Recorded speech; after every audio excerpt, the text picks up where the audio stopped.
China's defense minister has addressed Asia's top security conference, the Shangri-La Dialogue. Strained ties between Beijing and Washington have been dominating discussions. Li Shangfu said the world is big enough for both the US and China to grow together. China seeks to develop a new type of major country relationship with the United States.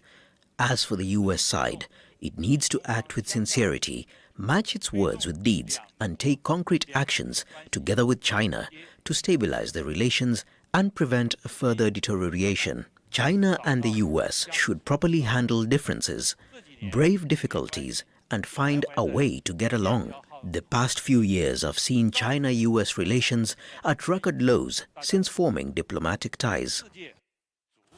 Florence Louis has the latest now from Singapore. General Li Shangfu's speech was very much in line with what we expected to hear. Essentially, it's about China positioning itself as the alternative global power to the US. He talked about how China wants peace and stability in the world, and he talked about China's role as peacekeeper and mediator. There were thinly disguised digs at the US, accusing it of interfering in other countries' internal affairs, of intensifying an arms race. He described the US's freedom of navigation operations in this area as a pretext for supremacy. Now, on the issue of Taiwan, he said this is a core interest of China and that reunification will happen. Now, he added that while China strives for peace, it cannot promise to renounce the use of force. Now, this is an area where China has been increasingly assertive. In the last week, the US has accused the Chinese military of performing at least 2 dangerous maneuvers at sea and in the air near Taiwan. General Li's response when asked about this was, well, those foreign forces shouldn't come so close to China. Florence Louis, Al Jazeera, Singapore. Let's bring in Andrew Leong. He's an independent China consultant and analyst and joins us live from Hong Kong via Skype. Andrew, good to have you with us. The Chinese defense minister says the world is big enough for the US and China to grow together. But Chinese officials turned down a request at this conference for direct talks with the Americans. So why the duplicity from China? Well, of course, Beijing feels also it's important to maintain channels of communication. Let's not forget that as we speak, the American Assistant Secretary of State for Asia is heading to Beijing to meet with his counterparts. And of course, in Singapore, the China's defense minister also hold private talks with Americans' allies like Japan and South Korea.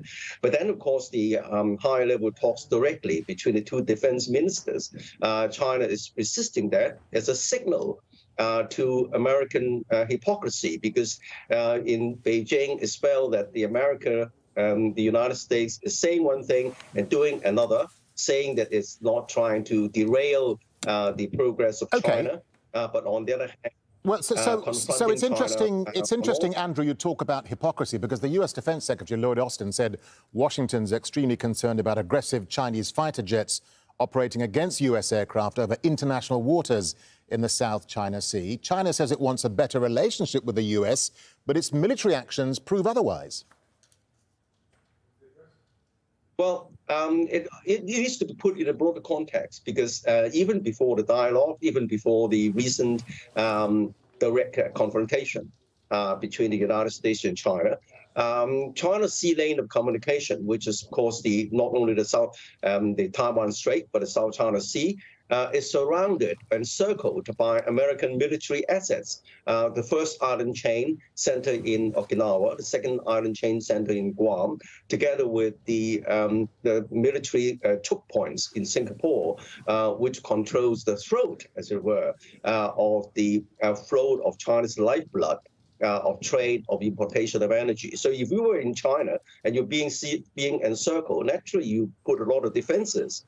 And of course, the United States has been conducting so-called freedom of navigation patrols provocatively challenging China's territorial claims. So let's quickly touch on some of the geopolitics, Andrew. I mean, Lloyd Austin also said Russia's invasion of Ukraine highlighted how dangerous the world's become when big countries invade their smaller, peaceful neighbours with impunity. Do you think that was an oblique reference to China and possible military action against Taiwan? Well, the United States is peddling this rhetoric that Taiwan could be a repeat of Ukraine without realizing, of course, that Beijing has published 3 white papers consecutively on Taiwan. The last released immediately after the Nancy Pelosi visit recently, all confirming China's preference for peaceful unification. But of course, without renouncing the use of force forever, because the United States is trying to hollow out the one China policy, trying to create more and more space for Taiwan to perform as if Taiwan was a separate country, and arming Taiwan, turning Taiwan into a military porcupine. Okay. So I think that but on the other hand, the preference is still on peaceful unification, just like Hong Kong. Andrew Leung, we have to leave it there. Thank you very much indeed, sir, for your time. Thank you.